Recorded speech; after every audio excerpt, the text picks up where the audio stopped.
Hello, everyone.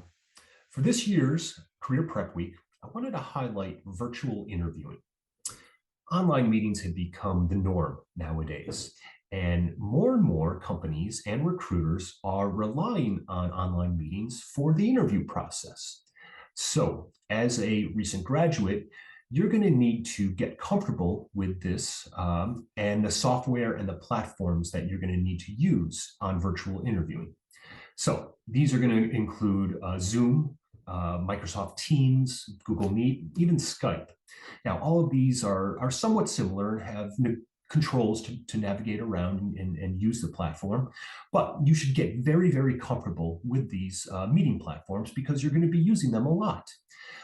So before you start interviewing or applying to jobs, make sure your computer has a really good camera. This is going to be important and necessary to have virtual interviews. Next, when you start to get these interviews scheduled, make sure you download the software like Zoom or Teams well before the meeting starts. Make sure you have the most up-to-date version and make sure you have the bugs all sorted out so that when the interview starts, there's no delays. You know, they're not waiting on you to fix your audio or figure out how to get your camera turned on. You're already there on screen, ready to go.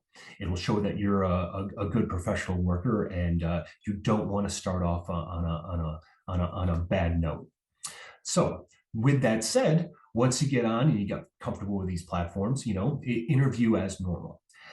At the end of these interviews, there will always be a time for questions. They'll ask you if you have any questions about the company or the role.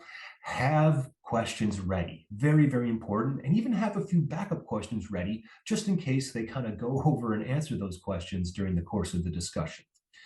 So use these tips and tricks to get ahead. It'll help you kind of get your first job. Best of luck in your job search. It is a great market with low unemployment.